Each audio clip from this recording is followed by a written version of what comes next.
Buying a rental property is hard if you do not know where to start. And in this video, we're going to break down all the steps you need to know in detail so that you can go buy your first rental today.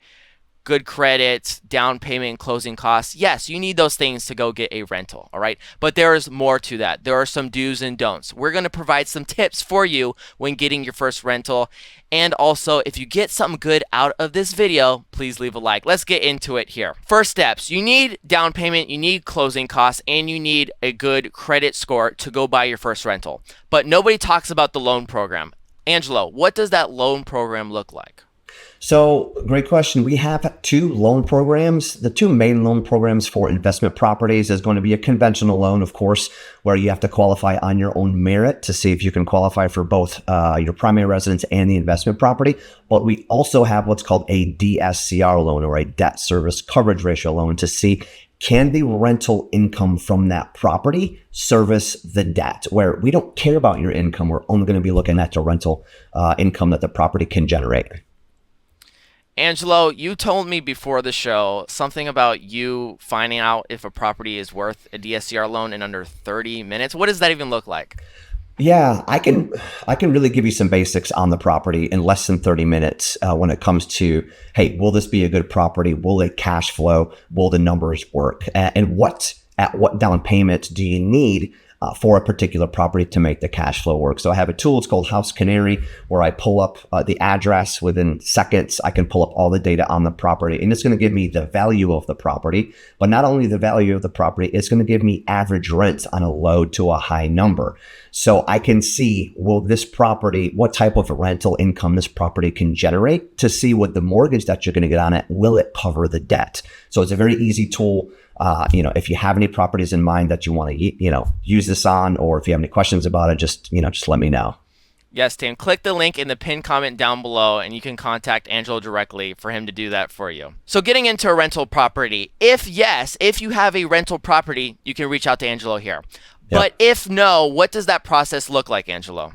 So if you have an idea of how much money you want to spend, or what that would look like with the DSCR loan, what it would take to get that type of loan program for like a specified purchase price. We can just go off of some estimations on a to be determined scenario with a purchase price and things like that. But of course, we'd like to fine tune it if you do have a property, but we can just base it on some estimations starting out until you find a property that we can really dig in and analyze. Yes. So here are two properties that Angelo's going to break down for you here, a bad one and a good one. So Angelo, break down the good one for us first.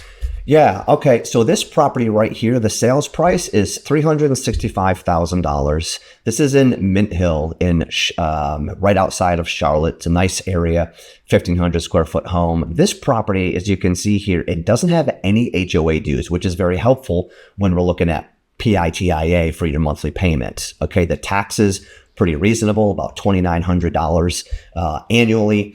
Now, this is a very decent sales price, $365,000. If you look down on this particular House Canary report, you can see that the monthly rental will range anywhere from $1,900 to about $2,335.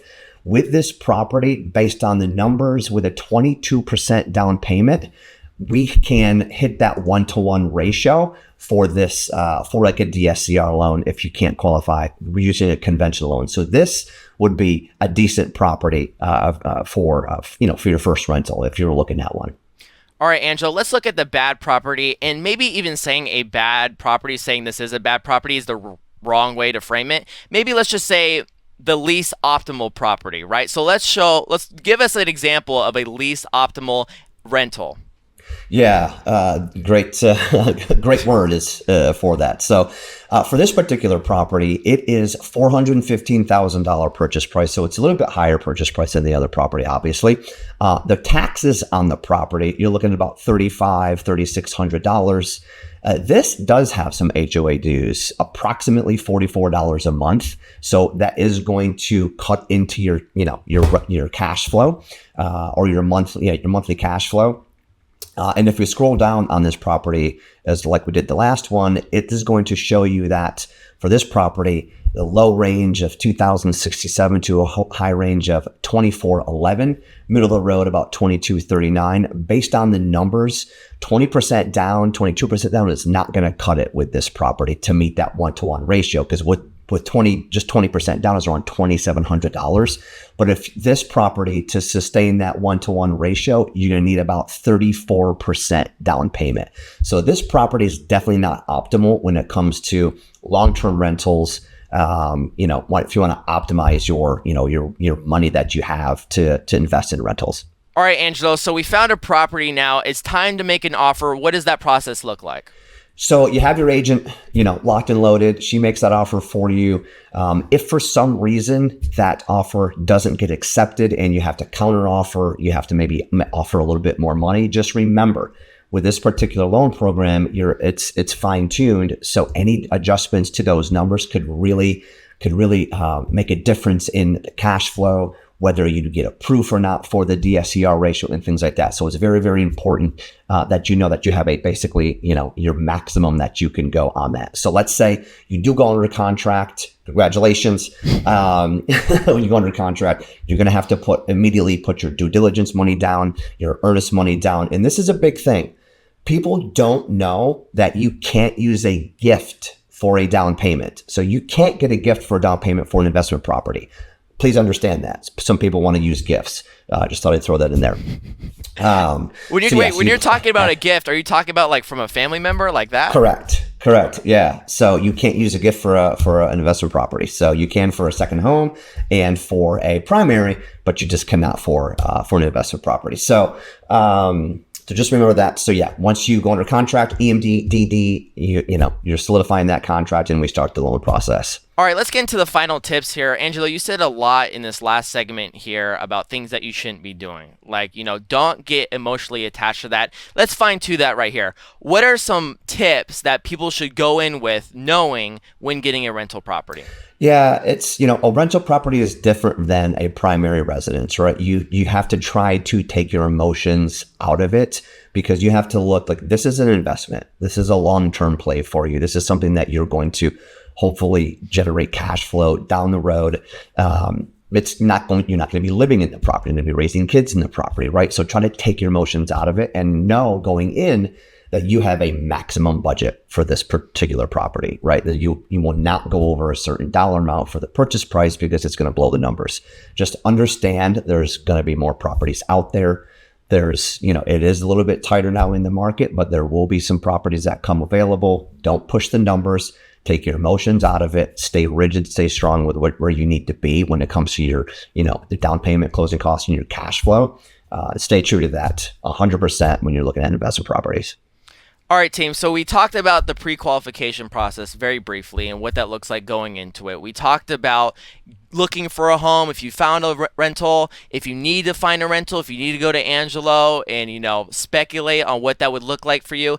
And then we finally talking about making an offer with the real estate agent and all that. But that is like the basics of getting in or buying a rental. That is all that it entails, right? And then we finally talked about the tips here. And team, if you are lost within this process, as you might be out there and you want to buy your first rental, all right? I know it might be a hard rental market for you to step into right now, but you might, I have cash ready. I'm ready to go to Angelo and be like, Angelo, I think it's time. I'm ready to buy my first rental. This is what that process looks like. All right, team. So if you want to talk to Angelo, you can click the pinned link in the comment section down below. You can reach out to Angelo directly and he'll help you in 30 minutes or less. Is that like a guarantee, Angelo? Yeah, if you can get me on the phone 30 minutes or less, not that you can't get me on the phone, but once we do get on the phone, I can do it with you. I can do a screen share with you right online. I can share my screen. I can say, hey, this is what it's going to be. This is what the mortgage payment will look like, and just show you real quick, is this a good deal? Is this not a good deal? To really just to help you with a quick initial consult. So, and just remember, when you're buying investment properties, and if it's your first one, it's scary. Right. Yeah. So don't just rip that Band-Aid off. If you want to do it, rip that Band-Aid off. Just dive in the deep end and go for it, is what I got to tell you. Absolutely. And if you don't know where to start, We just gave you the breakdown of it. You need to get with a professional like Angelo, okay? Angelo, me and you sometimes talk shop about whether it's like Section 8 real estate investing, and then Yep. we're looking up properties on realtor.com about, in Dayton, Ohio, about like what would be a good property for that. And that's sometimes where it ends up. You need to strategize with someone and be able to look on some websites like Redfin, realtor.com, and the others. Go on Zillow and look at properties that may look like good rentals, but be able to discuss with it. It's like, okay, what makes this a good rental? All right, I don't want to be dealing with no HOAs, purchase price is high.